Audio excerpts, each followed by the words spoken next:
നമസ്കാരം. റാഫ് ഫുട്ബോളിലേക്ക് അവർക്കും സ്വാഗതം. ലവാൻഡയുടെ യുവതാരം കാർലോസ് എസ്പിയെ ഇതാ റയൽ മാഡ്രിഡ് സൈൻ ചെയ്തിരിക്കുന്നു. മുന്നേറ്റ നിരയിലേക്ക് ഒരു താരത്തെ കൊണ്ടുവന്നിരിക്കുന്നു. ഗോൺസലോ ഗാർഷ്യ പോയി. പിന്നാലെ വെറും 5 മിനിറ്റിനുള്ളിലാണ് ഈ ഡീൽ ക്ലോസ് ചെയ്യപ്പെട്ടത് എന്നാണ് സ്പാനിഷ് മാധ്യമങ്ങൾ റിപ്പോർട്ട് ചെയ്യുന്നത്. എന്തായാലും ഫബ്രീസിയോ അടക്കമുള്ളവർ ഇക്കാര്യം റിപ്പോർട്ട് ചെയ്യുന്നു. ഫബ്രീസിയോ ഹിർവിഗോ ഒക്കെ വിളിച്ചു കഴിഞ്ഞു. Real Madrid sign Carlos Espi as a new striker. 25 million യൂറോയാണ് അദ്ദേഹത്തിൻ്റെ റിലീസ് ക്ലോസ്. അത് ആക്ടിവേറ്റ് ചെയ്തു. ലവാൻഡയ്ക്ക് ഇതുമായി ബന്ധപ്പെട്ട വിവരങ്ങൾ കൊടുത്തു. ഇതാ താരത്തെ സ്വന്തമാക്കുന്നു. സ്പാനിഷ് സ്ട്രൈക്കർ ഇമ്മീഡിയറ്റ്ലി റയൽ മാഡ്രിഡിൽ ജോയിൻ ചെയ്യും.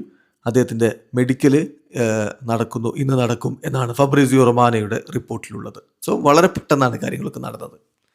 കാർലോസ് എസ്പിയെ കുറിച്ച് പറയുമ്പോൾ സ്വാഭാവികമായിട്ടും മാഡ്രിഡ് ആരാധകർക്ക് പ്രതീക്ഷ വെക്കാവുന്ന ഒരു കളിക്കാരനാണ്. കാരണം എന്താണെന്നറിയോ, പോയ സീസണിൽ അദ്ദേഹത്തിൻ്റെ പ്രകടനം 13 മത്സരങ്ങളിലാണ് അദ്ദേഹം സ്റ്റാർട്ട് ചെയ്തത്. 11 ഗോളുകൾ നേടിയിട്ടുണ്ട്.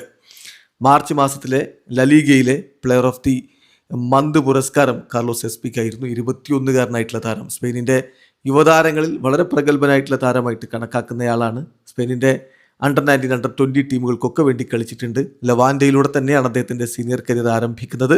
ഇപ്പോഴിതാ അദ്ദേഹം റയൽ മാഡ്രിഡിലേക്ക്. വീഡിയോ അവസാനിക്കുന്ന ഫുട്ബോൾ ലോകത്തെ കൂടുതൽ വിശേഷങ്ങളുമായി റാഫ് ടോക്സ് വീഡിയോ എത്താം.